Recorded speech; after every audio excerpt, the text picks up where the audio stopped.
Assalamualaikum warahmatullahi wabarakatuh. Waalaikumsalam warahmatullahi wabarakatuh.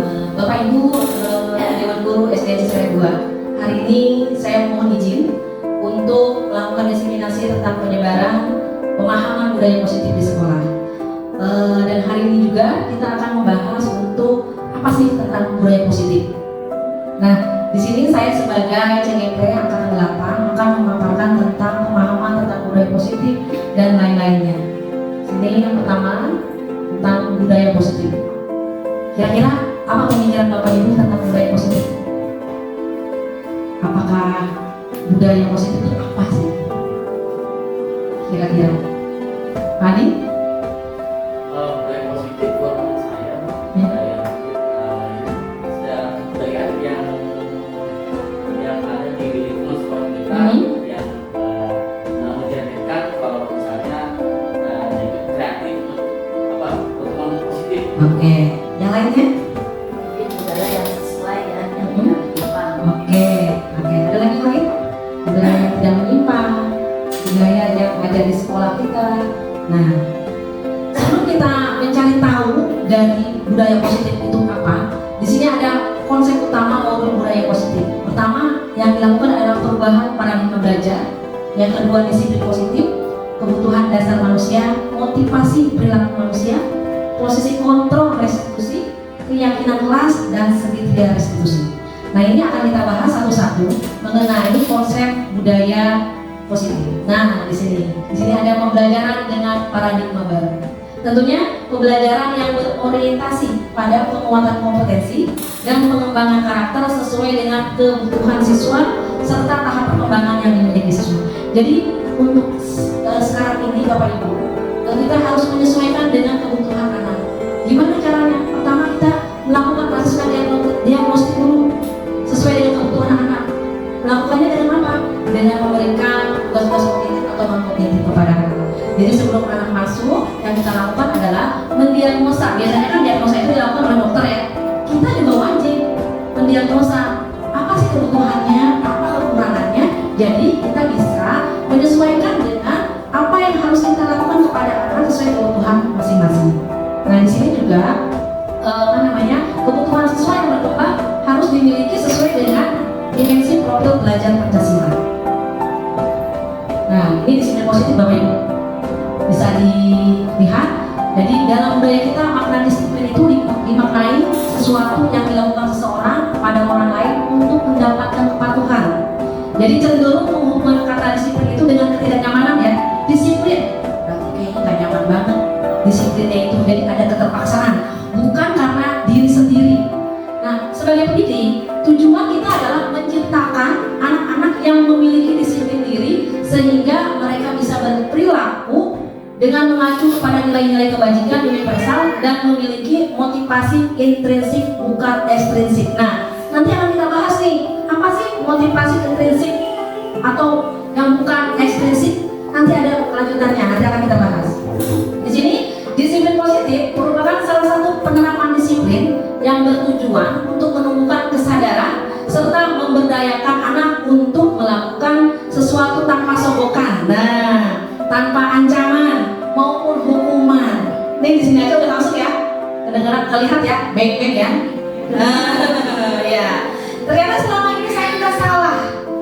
Ternyata selama ini juga saya salah. Nah, disinilah kita perlu belajar memperbaiki apa yang harus kita perbaiki untuk anak-anak kita. Tentunya ini dari kata sogokan dan ancaman saja dan hukuman, Bapak Ibu udah langsung deh tring gitu kan. Selama ini kita menyuruh anak selalu dengan iming-iming, nggak usah jauh-jauh ya, anak kita sendiri mau melakukan sesuatu nanti ibu kasih, mau melakukan ini nanti ada ini. Padahal ternyata salah. Saya juga salah nih menerapkan kepada anak-anak. Makanya sekarang udah mulai rada berkurang kan tuh si beng-beng. Bukan berarti saya pelit, tapi memang kenyataannya realistisnya seperti itu. Yang kita lakukan, yang saya lakukan tak salah. Seperti itu Bapak Ibu ya. Demikian juga yang kita lakukan terhadap anak-anak kita itu salah sebetulnya ya. Nanti kita bahas lebih lanjutnya lagi di sini. Nah, di sini selain daripada budaya positif, kita juga ada kebutuhan dasar manusia nih. Ini mah udah wajib pasti pada punya. Ada kebutuhan untuk bertahan hidup. Itu mah pasti ya Bapak Ibu ya. pasti kita membutuhkan bagaimana caranya untuk bertahan hidup. Lalu ada cinta kasih atau diterima. Kita itu membutuhkan untuk diterima. Diterima bagaimana? Diterima di lingkungan. Gimana rasanya kalau kita berada di lingkungan itu tapi kita tidak diterima? Rasanya pasti tidak nyaman, ya kan? Walaupun istilahnya enak kerjanya, tapi ternyata kita tidak diterima, itu akan membuat rasa kita tidak nyaman. Gitu. Lalu ada kesenangan, pasti kebutuhan manusia pasti ingin ada kesenangan, ya. Lalu ada penguasaan. Penguasaan itu dalam arti kita juga ingin tuh menguasai. Ada perasaan ingin menguasai, ingin memiliki, ya kan? Ingin bahwa kita mampu melakukannya, ya kan? Nah, lalu ada kebebasan. Kebebasan namanya manusia ingin juga memiliki rasa kebebasan. Ini kebutuhan dasar manusia. Tentunya semua pasti memiliki. Atau Pak Adi ada salah satunya yang tidak dimiliki? Apa yang tidak dimiliki? Cinta kasih atau rasa tidak terima? Mudah-mudahan enggak ya. Semua yang di sini memiliki 5 dasar kebutuhan manusia. Nah, di sini ada motivasi perilaku manusia. Motivasi merupakan dorongan yang timbul pada diri seseorang secara sadar atau tidak sadar untuk melakukan tindakan sesuatu dengan tujuan tertentu.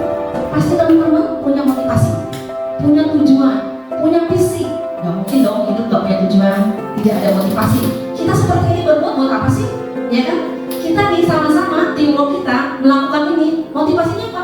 Sekolah kita ingin maju, sekolah kita ingin berkembang, anak-anak kita ingin berprestasi. Itu motivasinya. Di sini ada juga 3 bagian yang kegiatan untuk motivasi perilaku manusia. Yang pertama, menghindari ketidaknyamanan dan hukuman. Murid melakukan disiplin diri karena ia takut dihukum. Banyak ya, malah hampir 80% melakukan disiplin karena takut. Ya kan? Bukan karena diri saya sendiri gitu. Jadi takut terlambat, takut ini, atau juga saya melakukan ini pengen puji. Itu masih banyak. Jadi bukan karena diri sendiri. Lalu mendapatkan imbalan nih atau penghargaan dari orang lain. Nih, murid melakukan disiplin diri karena ia ingin mendapat imbalan. Ini merupakan motivasi ekstrinsik. Nah, yang tadi dibahas apa sih? Ekstrinsik dan intrinsik. Nah, yang ekstrinsik ini yang pertama karena ingin mendapatkan pujian. Karena ada ketakutan melakukan hal itu, melakukan disiplin itu karena takut. Dan juga ada rasa ingin melakukan itu karena mendapat imbalan, karena ingin mendapat pujian, penghargaan. Nah, ini ekstrinsik. Tapi kalau yang intrinsik menghargai nilai-nilai kebajikan sendiri, yaitu murid melakukan disiplin karena sadar akan nilai kebajikan dirinya. Ini merupakan motivasi intrinsik. Jadi segala sesuatunya ini berlaku bukan hanya kepada murid, tapi kepada diri kita juga sendiri. Lakukanlah apa yang harus dilakukan sesuai dengan hati nurani kita, bukan karena orang lain, bukan karena ingin dipuji. Disiplin diri datang tepat waktu sudah kewajiban, ya, bukan karena takut akan pimpinan, tapi karena kan pada diri sendiri bahwa segala sesuatunya itu memang lahir dari diri kita sendiri. Kalau kita melakukan segala sesuatu karena orang lain, nggak ada orang itu, ya udah membre lagi, turun lagi. Yang tadinya naik karena wah ada segini, gitu kan, akhirnya disiplin segala macam. Orang itu tidak ada karena motivasinya karena orang itu, akhirnya turun lagi. Jadi jadikan motivasi untuk merubah segala sesuatunya karena diri sendiri, bukan karena orang lain. Begitu juga kepada anak.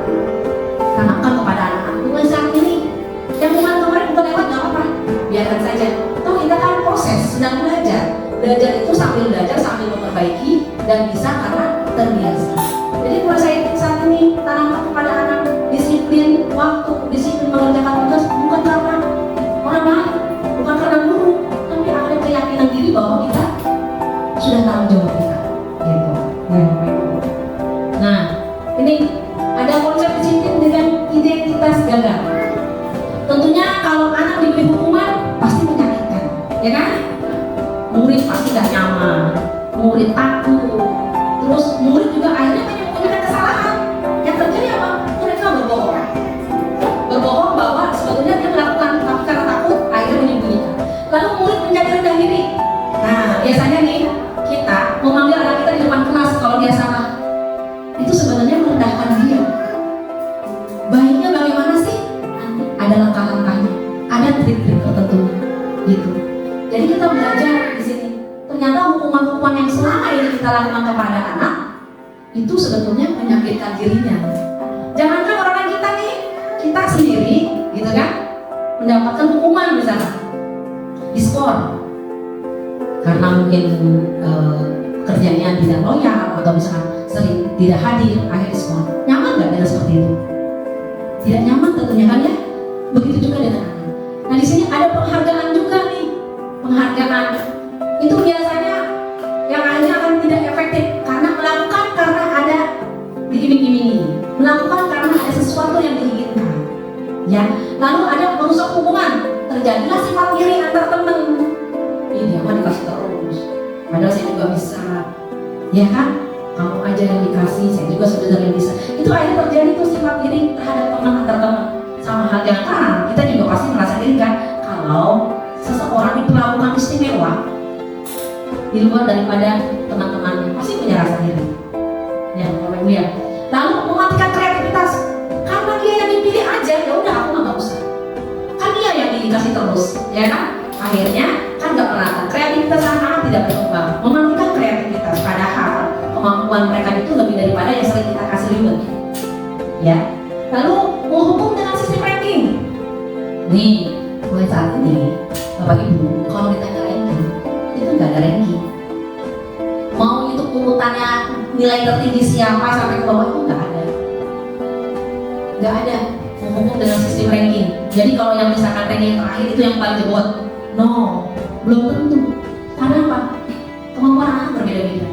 Dia mungkin lebihnya dari matematika, kurangnya misalkan dari IPA, atau mungkin dia kurang matematika, kurang IPA, tapi dia dalam kegiatan untuk olahraga PJOK dia nomor 1. Nah itulah yang harus benar-benar kita pilih. Kira-kira apa sih kebutuhan anak?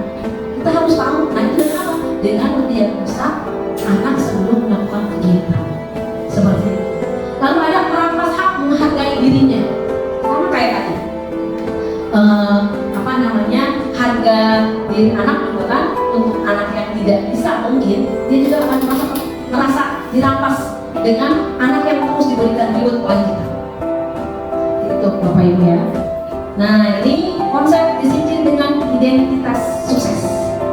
Di sini adanya kesepakatan harus ada konsekuensi. Tadi yang saya lakukan di kelas yang pertama itu keyakinan kelas atau kesepakatan kelas, di mana harus ada konsekuensinya. Membuat otomatis harus tahu konsekuensinya. Pertama, penguatan jangka pendek. Yang kedua, perlu monitoring berkelanjutan terus, konsisten. Jangan hari ini ada dilakukan, kesana yang les. Mentang-mentang misalkan pimpinannya nggak mereview lagi, cuek. Ya, itulah butuh keyakinan diri bahwa itu tanggung jawab kita. Lalu ada stimulus respon. Murid juga menghormati peraturan yang sudah disepakati. Lalu ada kehilangan waktu untuk merenungi kesalahan. Di situ tuh ada waktu merenungi kesalahan apa? Oh iya, ternyata kesepakatan kelas yang sudah dibuat, keyakinan yang kelas dibuat itu ada yang membuat saya, ada yang salah. Disitulah anak bisa mereview kesalahan-kesalahannya tanpa harus disebutkan loh apa sih kesalahannya, seperti itu. Lalu ada restitusi. Murid bertanggung jawab untuk perilakunya, fokus pada pemecahan masalah jangka panjang. Lalu murid menghormati dirinya dan orang lain, serta adanya teori kontrol dirinya, memegang kontrol. Murid bersemangat memperbaiki kesalahan. Nanti ada di sini segitiga restitusi yang nanti akan kita bahas. Nah ini restitusi. Konsep disiplin pendekatan restitusi. Sebuah cara menanamkan disiplin pada murid, disiplin positif. Restitusi adalah proses menciptakan kondisi bagi murid untuk memperbaiki kesalahan mereka, sehingga mereka bisa kembali pada kelompok mereka dengan karakter yang lebih kuat. Restitusi juga merupakan proses kolaboratif yang mengajarkan murid untuk mencari solusi untuk masalah mereka dan membantu murid tentang orang seperti apa yang mereka ingin menjadi sebuah tujuan dan bagaimana mereka harus memperlakukan orang lain. Jadi di sini ciri-ciri restitusi ada, bukan menebus kesalahan. Contohnya gini, anak terlambat, hukumannya apa? Keliling lapangan 100 kali. Sesuai nggak hukumannya? Nggak sesuai. Anak misalkan mencontek, hukumannya apa? Menyalin tulisan berapa lembar. Itu nggak sesuai hukumannya.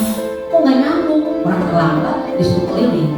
Selama ini kita sebagian mungkin saya juga baru tahu dan oh ternyata selama ini yang kita lakukan salah gitu.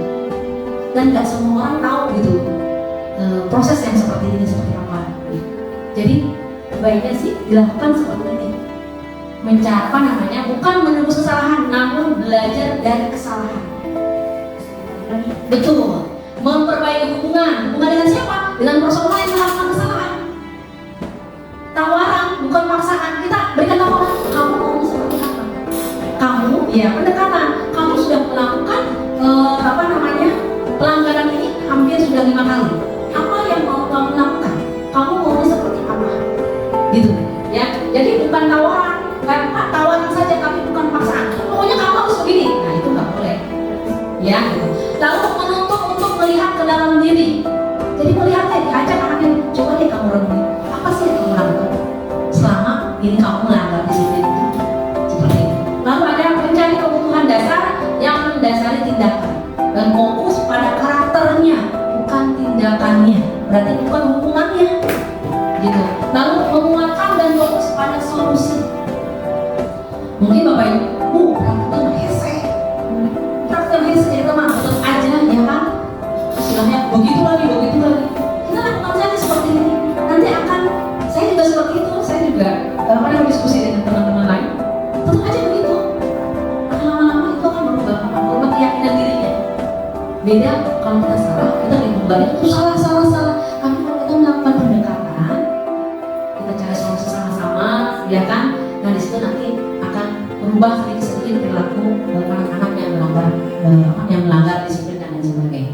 Di sini juga teman-teman akan berperan apakah nanti ada runtutannya, apakah nanti ada menjadi teman, sebagai manajer atau sebagai nanti banyak lagi di sini. Nah, ini 5 posisi kontrol. 5 posisi kontrol restitusi. R-nya jangan hilangin. Fokus. Oke, di sini 5 posisi kontrol restitusi, ya. Sebagai penghukum. Nanti ada nih kalimat-kalimatnya kalau sebagai penghukum itu seperti apa sih? Lalu ada pembuat merasa bersalah. Tadi yang saya bilang ada yang sebagai teman, pemantau maupun manajer. Kira-kira bapak ibu yang ada di posisi yang mana selama ini? Fani, Bu Ucu, Bu Ian, Bu Iyi, Pak Jaya, Bu Herma, Bu Mumun. Kira-kira sebagai apa? 5 posisi kontrolnya? Pemantau. Oke, lalu apa? Pak Jaya? Penghukum. Bu Iyi penghukum. Wah, oke. Bu Ian? Sebagai apa? 5 posisi kontrol bapak ibu nih. Manajer tuh bagiannya. Oke. Jadi macam-macam, coba kita lihat ya. Nah, di sini nih kasusnya siswa sering datang terlambat. Contoh penerapan 5 posisi kontrol. Kalau sebagai penghukum pasti akan bicara begini. Patuhi aturan lalu berdiri di depan kelas. Itu penghukum, ya kan? Atau akan datang terlambat. Kamu terlambat keliling lapangan 100 kali. Itu penghukum, bapak ibu. Nah, itu penghukum ya. Nah, kalau membuat rasa bersalah, jadi ini meyakinkan bahwa seolah-olah supaya dia menjadi merasa bersalah.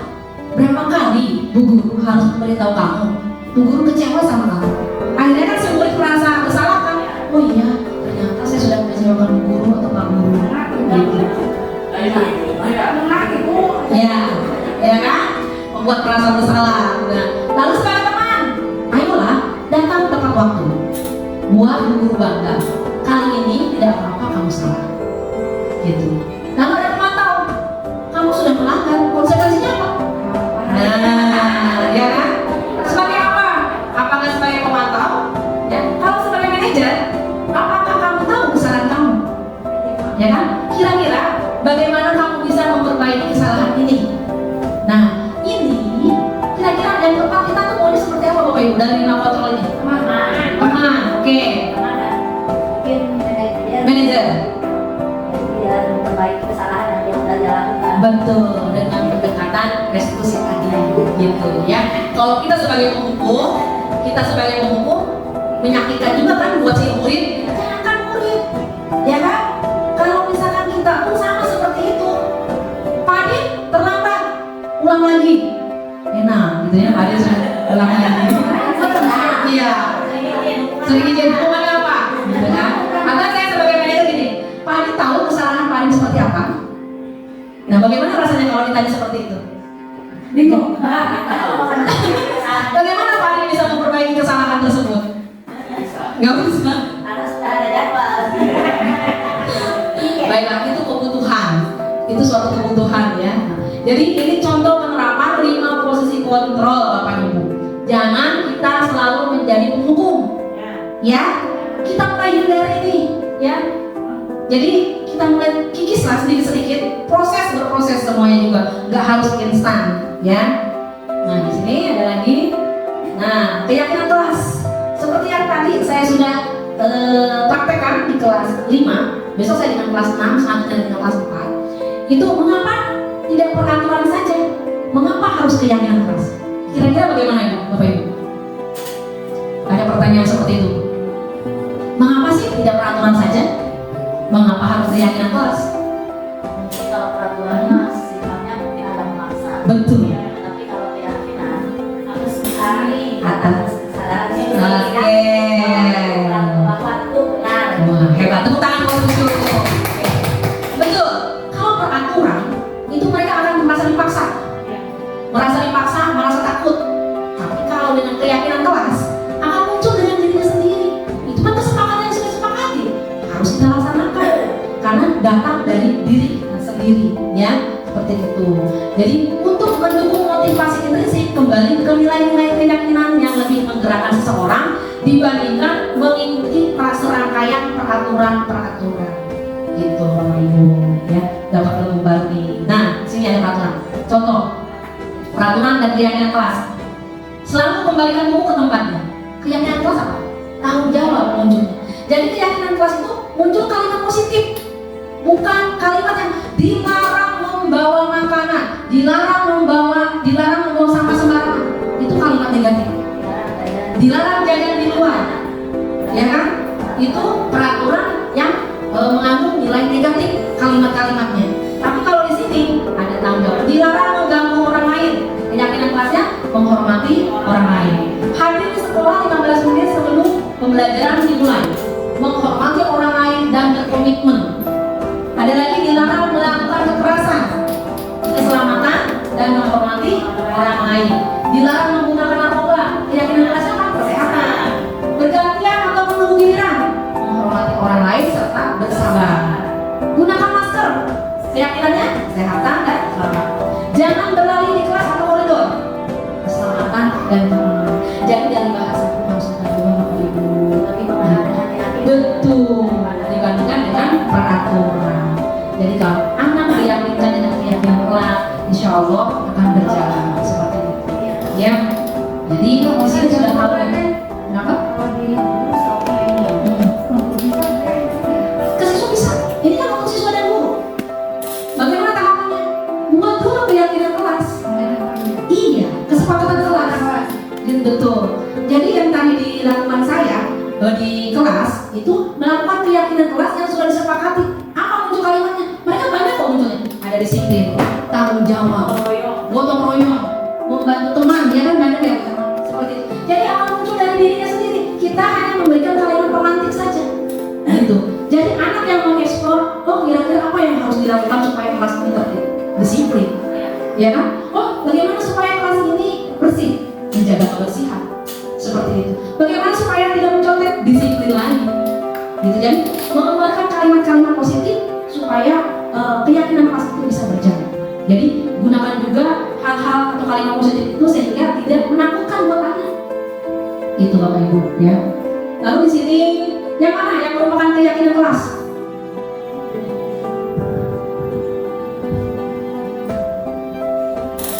Yang A atau B?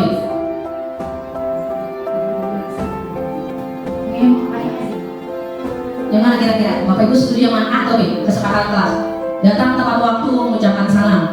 Menjaga kebersihan sekolah, berdoa dan sesudah kegiatan aktif dalam pembelajaran. Yang mana? Kami guru dan murid yang saling menyayangi.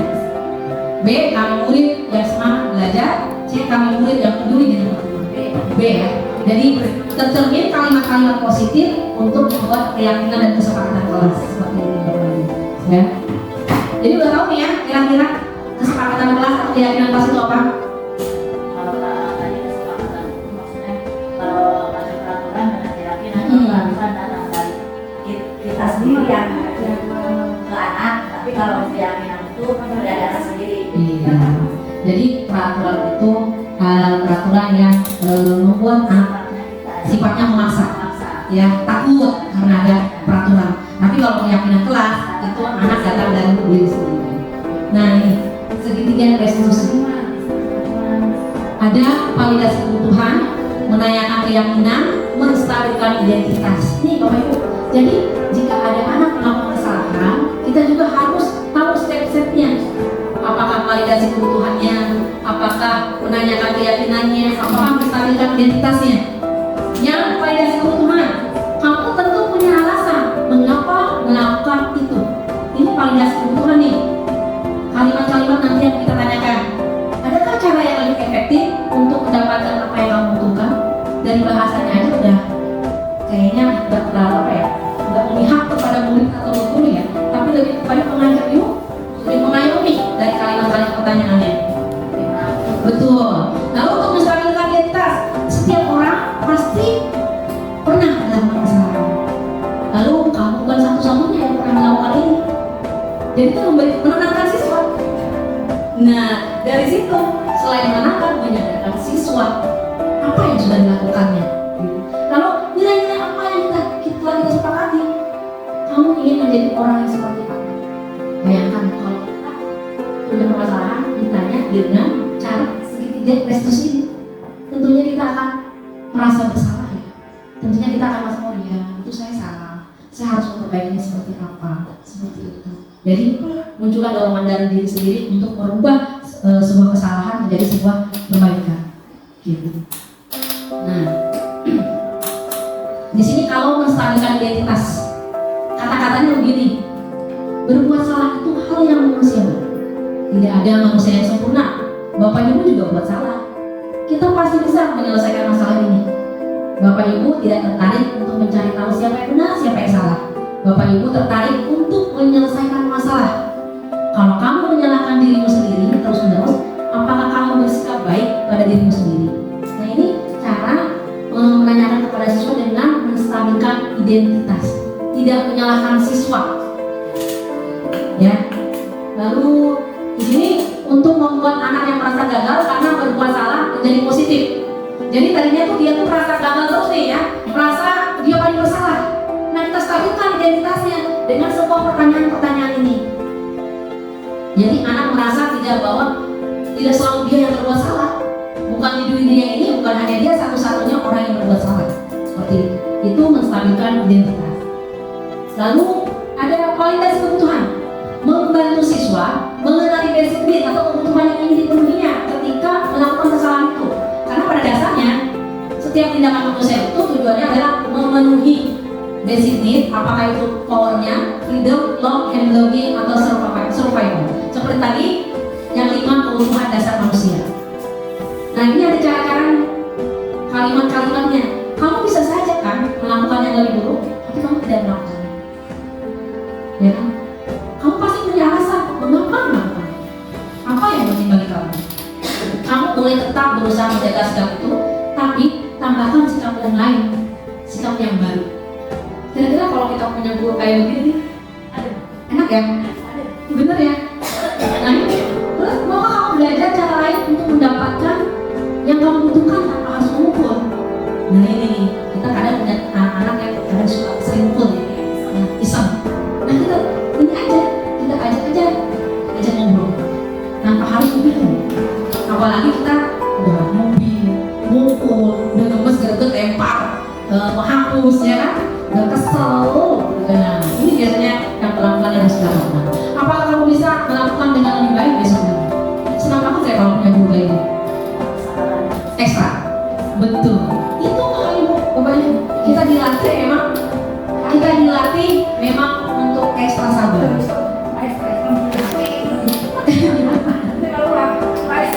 Tapi Bapak Ibu bisa melakukannya seperti ini. Ini bukan berarti untuk guru saja, tapi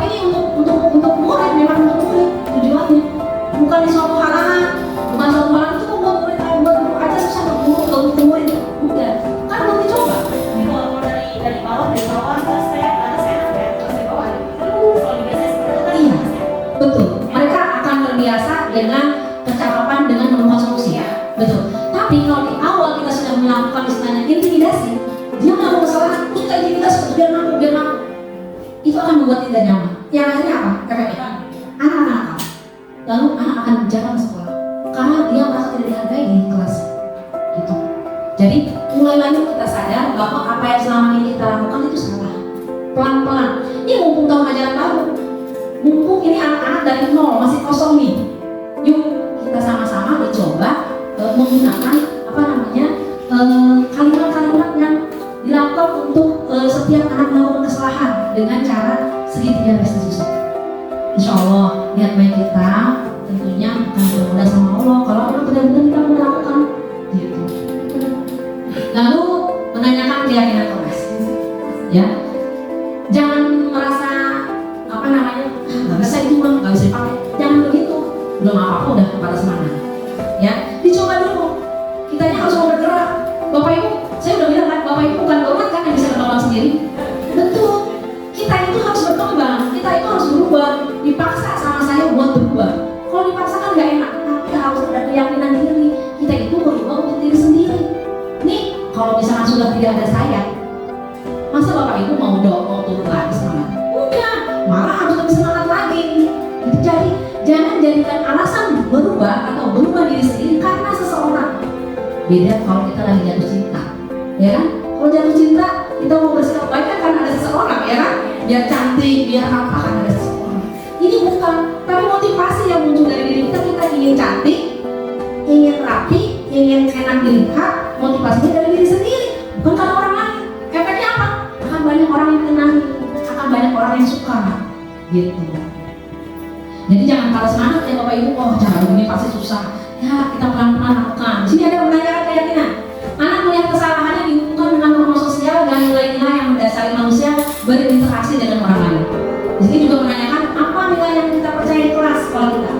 Nilai-nilai universal apa yang telah kita sepakati. Nah ini bagian daripada keyakinan kelas. Kelas yang ideal itu seperti apa sih? Lalu kamu ingin menjadi anak yang seperti apa? Apa yang kamu rasakan ketika kamu melakukan itu? Kamu menjadi orang seperti apa? Gitu. Jadi ada trik-triknya. Nah ini saya sudah mencoba contoh penerapan segitiga restitusi yang saya lakukan waktu itu dengan Uma. Mau dilihat? Apa lewat? Baik, Bapak Ibu ini simak contoh penerapan segitiga restitusi.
menjadi penghukum.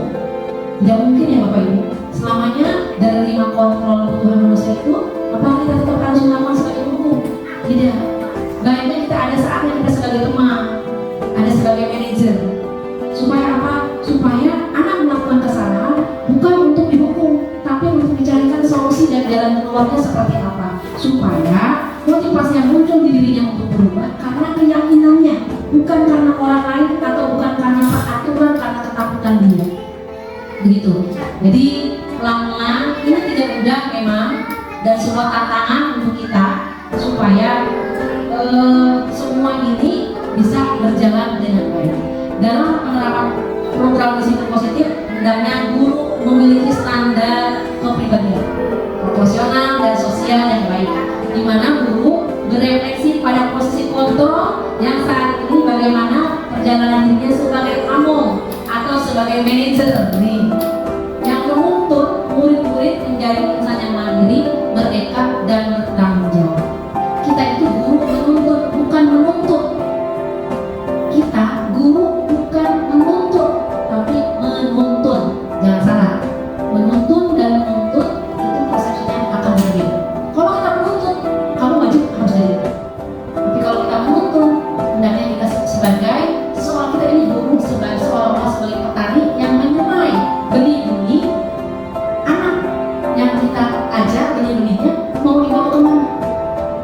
Jika penanganan kita baik, perawatan kita baik kepada benih-benih tersebut, akan menghasilkan buah atau yang bagus. Begitu juga dengan kita sebagai guru, hanya sebagai penuntun. Gitu. Baik Bapak Ibu, mungkin penerapan destinasi mengenai pemahaman murid seperti ini sudah selesai.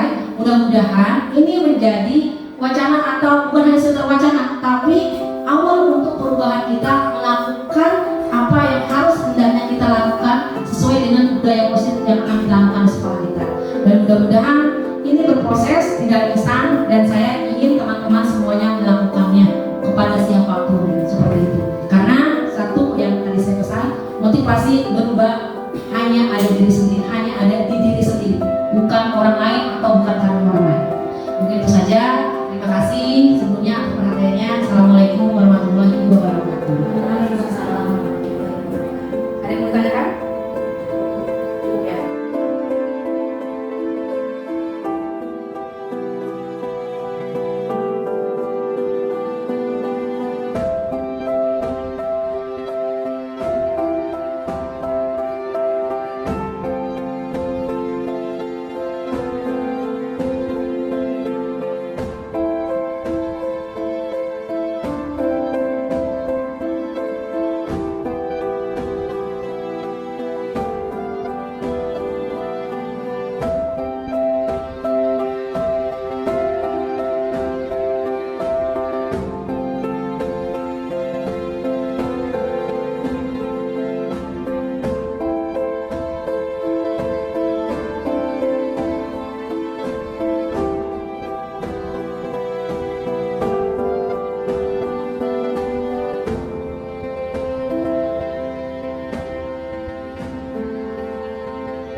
buanglah sampah kepada tempatnya. Itu juga berlaku kepada kita di kelas.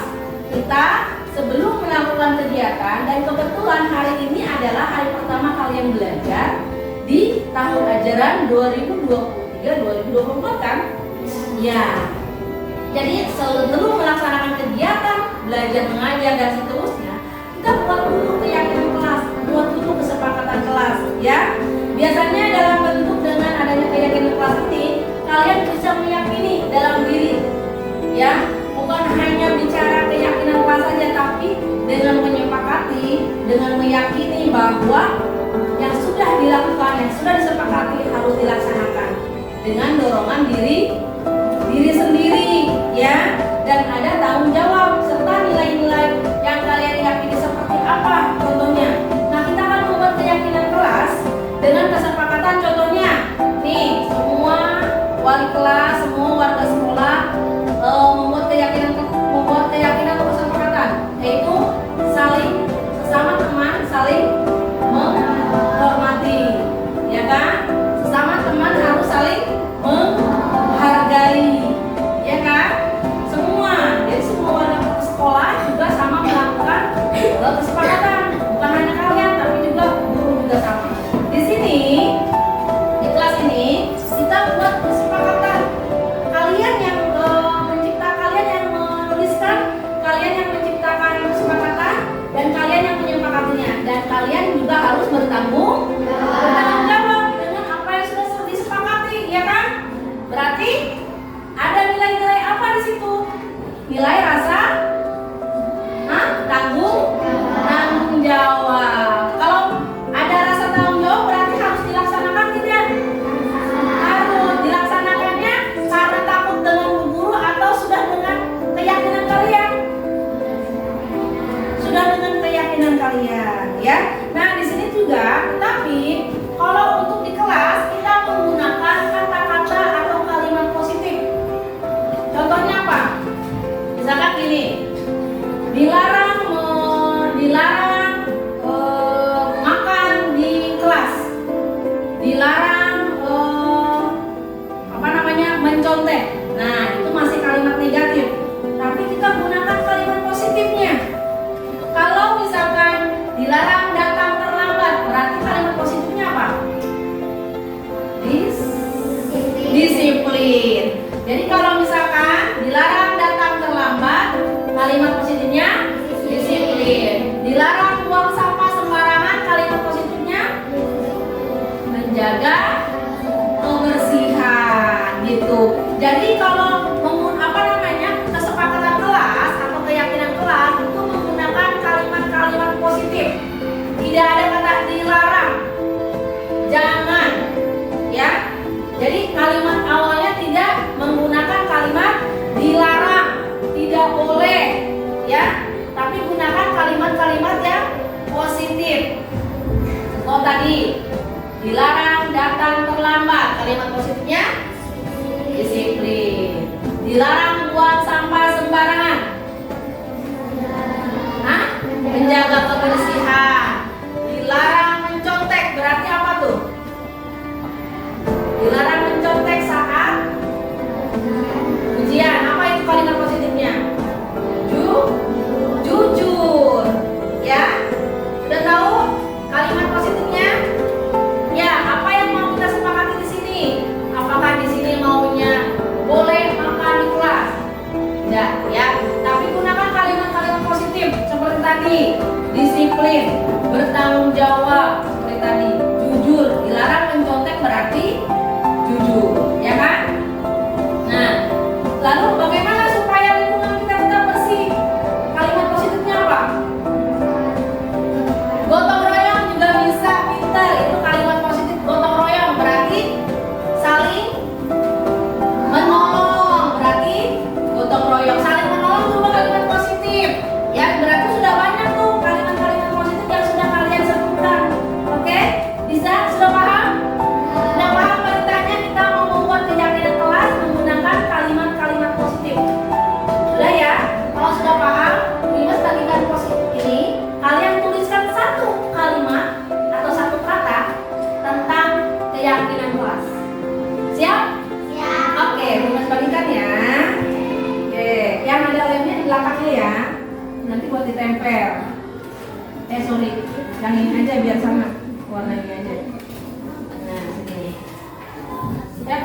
pensilnya ambil, pulpennya ambil, tulis kalimat positifnya. Ya, pakai pulpen yang besar tulisannya ya, supaya kebaca ya.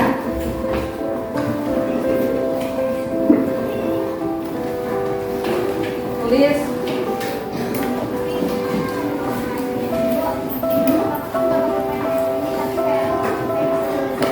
Boleh. Kalimat-kalimat positif yang tadi. Sudah sama ya kan? Menjaga iman, jujur, disiplin. Banyak ya.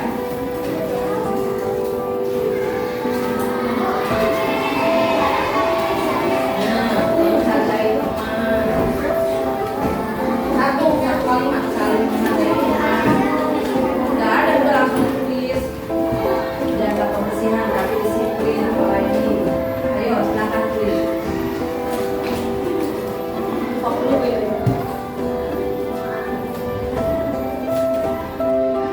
Oke, sudah selesai? Ya, alhamdulillah. Nanti kalian tempelkan sebelum menempelkan ke sini.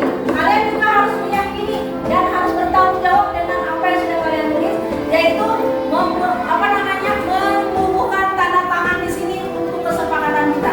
Nanti tanda tangan satu-satu, oke? Oke, baiklah. Untuk yang anak perempuan silakan tempel di depan. Yuk, giliran, silakan. Ya, oke. Yuk. Ya, bergantian. Oke.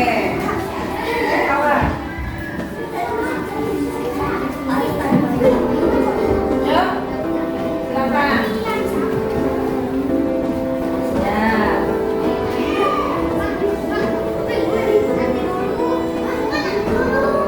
Ayo, ayo, ayo, ayo, ayo, ayo. Ayo. Oh, ini kok. Silakan laki-laki tempelan bergantian.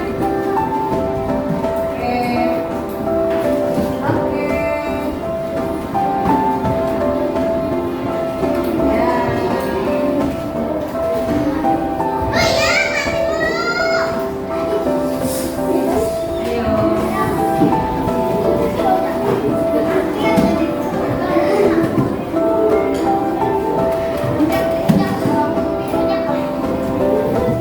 Oke, baiklah anak-anakku. Kalian sudah menuliskan kata-kata positif untuk keyakinan kelas kita. Dimas sebutkan satu-satu ya. Kalau ada yang sama, tetap Dimas ambil satu saja. Jadi kalau kesepakatannya sama berarti sama dengan teman-temannya ya. Oke, ini seperti ini gotong royong positif. Oh, positif ya. Disiplin.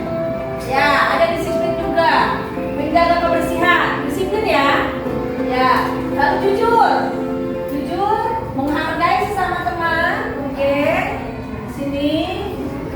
Menjaga kebersihan, jujur, menghargai teman. Lalu menjaga kebersihan ada, menjaga kebersihan lingkungan kelas juga sama.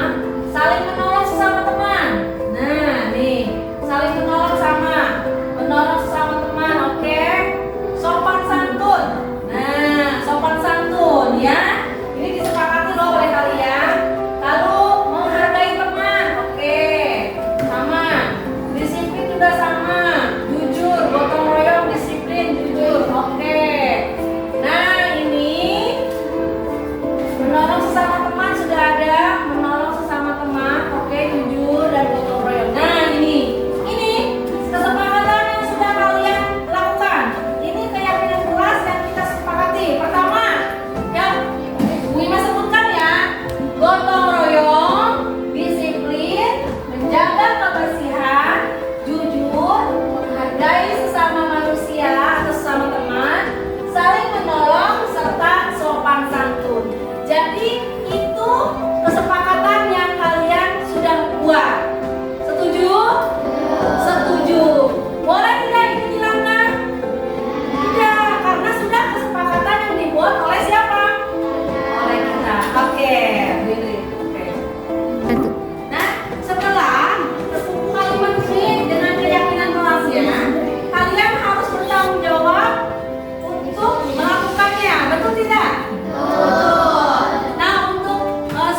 kesepakatan kita.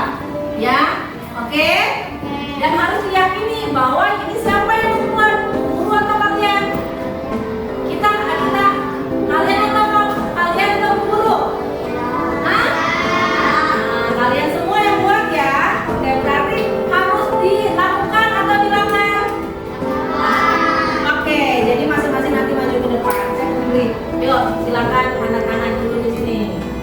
Yuk, anak perempuan.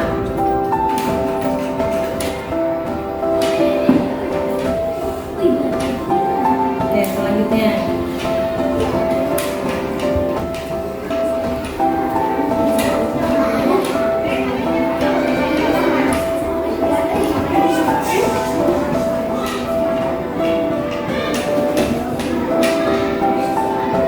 Yuk, lagi.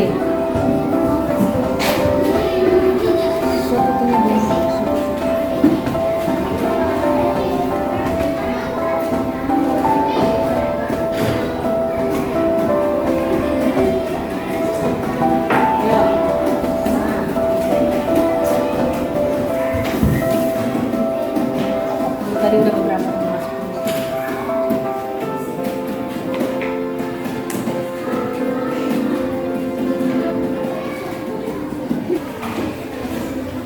Di sini. Di sini.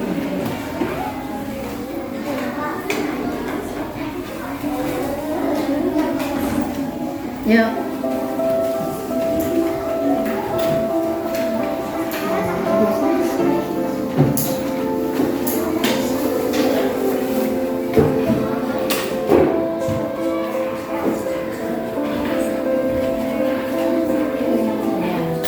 Ayo Roja, ayo ya, ayo cepet.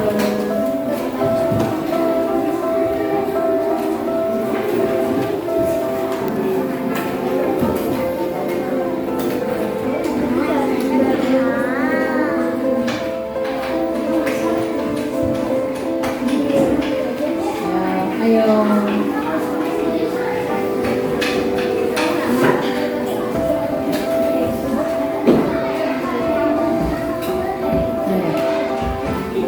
Satu. Oke, baiklah anak-anakku. Kalian hari ini sudah membuat keyakinan kelas dan sudah menandatanganinya. Berarti ini sudah disepakati bukan oleh kalian? Ya, berarti apa yang harus kalian lakukan? Melaksanakannya dengan apa? Dengan baik, dengan keyakinan diri. Oh ya, bukan sudah saya buat, berarti saya harus melaksanakannya, ya.